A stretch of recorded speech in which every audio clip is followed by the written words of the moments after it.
Action. My name is Sabrina Wilkes. I'm the K-5 Elementary Reading Specialist for Jefferson County Schools. My name is Bianca Gaither. I'm the K-5 Math Specialist for Jefferson County Schools. Thank you for doing this for us today, and we've got a few questions. First question, how do you maintain an integrated curriculum, both horizontally and vertically aligned, that engages all students in rigorous, relevant academic challenges?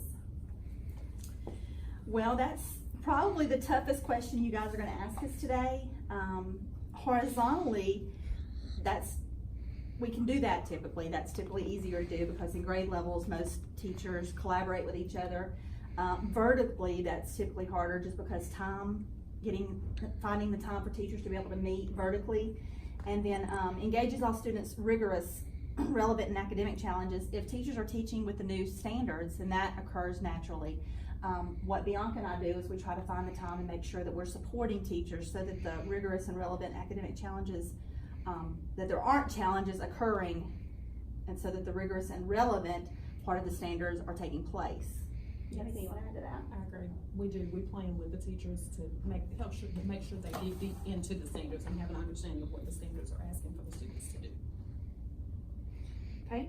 How do you lead and motivate teachers to adhere to the prescribed state standards?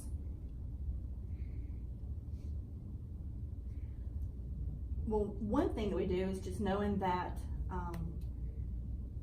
that it's just a global competition. Our students aren't competing just against other students in their community, but they're competing against other students in the state, in the nation, and across the globe. So once we talk to the teachers and let them know, this just isn't about what we do every day when we go to work and we work with our students here at our school. But what we do affects what our students are going to do when they leave us. This is for a much larger goal than what you do here in your classroom. This is what we're going to do to help our kids be able to do whatever job we're preparing them for. Then we don't know what that job is when we have them.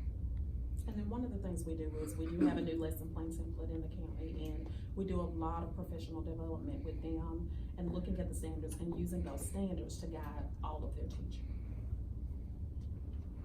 How do you monitor and assess instructional programs, activities, and materials? Well, we do give a assessment 3 times a year, and teachers use those programs or those materials to assess where their kids are, and just to keep track of what needs to be worked on at what place. I know in math, everything revolves around the mathematical practice standards, so that tells them what the children should be doing. As far as instructional programs, another thing that we use is you can go to ed.gov and you can look at What Works Clearinghouse, and it will review existing research on different programs. So before we implement a new program, we go there to see what the existing research is on that program to make sure that it is a successful program, what evidence is out there to determine if it's successful. We'll also contact other schools to see what, if those other schools are having success using those programs. All right. Do you use diagnostic tools to assess, identify, and support instructional improvement? Well, as the reading person, yes. I know all of you teach reading also, so just like a doctor uses diagnostic tools to assess their patient, when we have our students at school, we can't treat them all the same. We have to really dig deep and use the diagnostic tools that we have to determine what type of instruction we need to give to them. We can't treat all of their needs the same. We have to diagnose and determine what instruction we need to give to them. There's a variety of tools we use. And we focus on using those tools.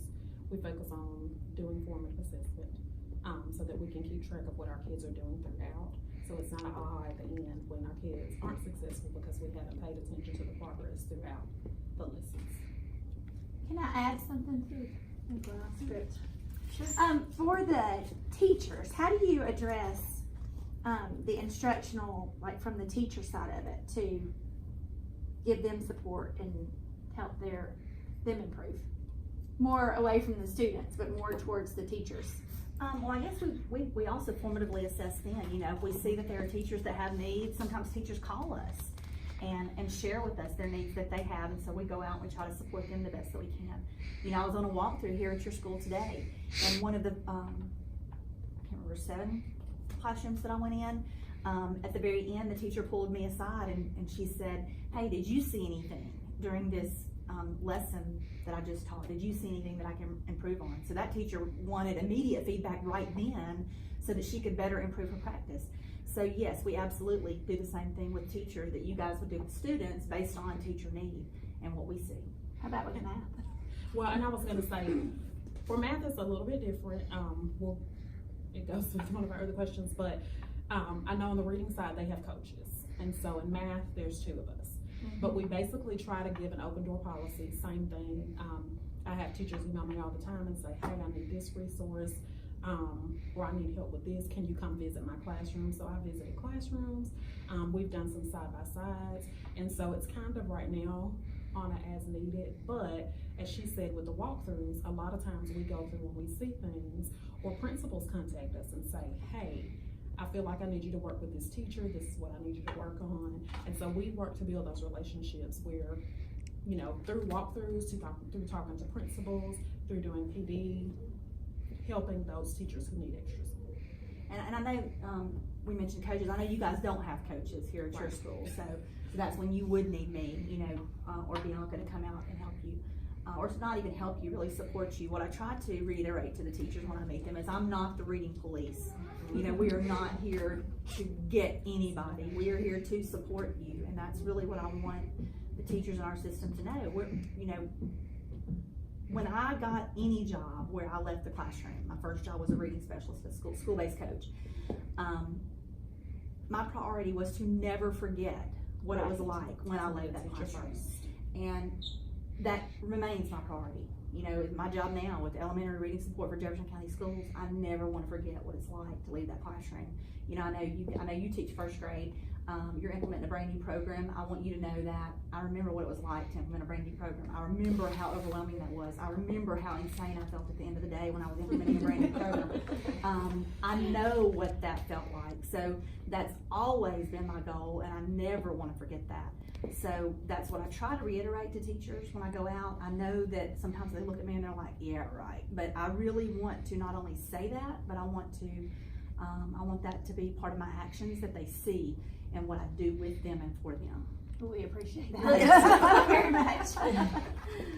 Okay, my question is about technology. How does the infusion of technology into classrooms impact the curriculum? Well, I'll take this one because technology is my love. I'll be calling you. But I don't think that it's not a situation where teachers don't use it because they don't want to. A lot of times it's the not knowing how to, or we have different schools in different places. Some of our schools are title and they have an influx of technology that they can use. Some of our schools are not title and teachers have to work to get that technology.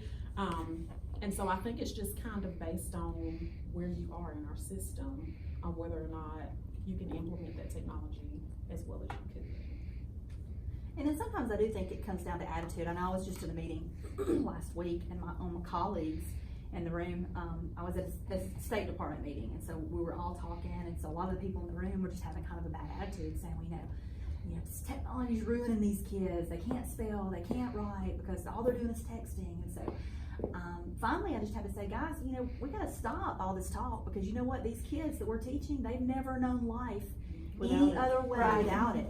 And honestly, what does anybody in this room do the first thing when they get out of bed in the mornings? Grab that phone. I check my phone, you know, who's texted, who emailed, you know. And so if we do that and we haven't had this technology our whole lives, our kids do not know life without it. And so the only place our kids go where they have to shut down technology is public school. So we've got to change our attitude about that, and we've got to figure out how we can make this work. And it's not going to be easy. It's hard. So that's another hard question on this interview list. So what do you consider the greatest difficulties of your position? Well, the first one is there's 2 of us, 2 of them, and 31 schools. So it is the being stretched thin, and for me, I want to help everybody, but I have to remember I'm one body, and I try to get where the needs are. And so that's one of the things, just finding the time to be able to touch, all of our schools, and to give that same support to our schools as needed. And so time is just, it's difficult. And then also, we talked earlier about math being so conceptual now, and being able to find the time to teach our teachers how to teach with this conceptual knowledge and get them trained. And a lot of people see it as resistance, but as I'm in this position, I'm realizing it's not so much resistance as it is being comfortable with it. And so what do? We go back to what we know when we don't have that understanding of conceptual. So for me, I think it's just being able to help teachers with teaching with this new mindset, and giving them the support they need to be able to do that in the classroom. And then the other thing I can think of is, Bianca and I are new together. We were hired in July together. We've worked together previously, so we have a great relationship with each other. But getting teachers to know that we're here to support them, that we are not the math and reading police, because I know that when I was in the classroom, I would have never thought to call my central office to come support me. I just wouldn't have. I would have done it. And so, letting people know that we truly are here to support them and that we want to support them. So breaking down that wall and making sure that they know that that's really what we're here for, and that we're not spies. A child asked us today, "Hey, are you spying on us?" So really letting the teachers know that we're here to support you guys. I think that would be another difficulty of our position. We're not the main people on No. the board. All right, I think this is our last question, but what are the factors that interfere with achieving goals and objectives? I think Bianca kind of hit on it with number 6, time. And then what I just said, making sure that that our position is not an interference with us trying to support people. And the thing that I believe is an interference with everything, money. And then Bianca and I were talking before this meeting started, and we talked about, we're a support here at central office, but then every principal is the leader of their school. So if a principal has one plan, but then teachers, have another idea, and then so you're talking to us about this idea you have, but your principal has a totally different concept in the direction they want to go. Well, I mean, that's, you got to go with the principal's lead first, so that sometimes becomes a barrier. And being such a big district and having all these personalities in one district and trying to get everybody on the same page, it's difficult. But we've talked together also, and that we don't believe in excuse language, so that's kind of my hashtag, no excuse language. So if we can just start small and do a little bit at a time in baby steps, then I believe we can do great things and make change occur. Thank you. Thank you Yes, for thank coming y'all and for spending coming. time with us. You are so welcome.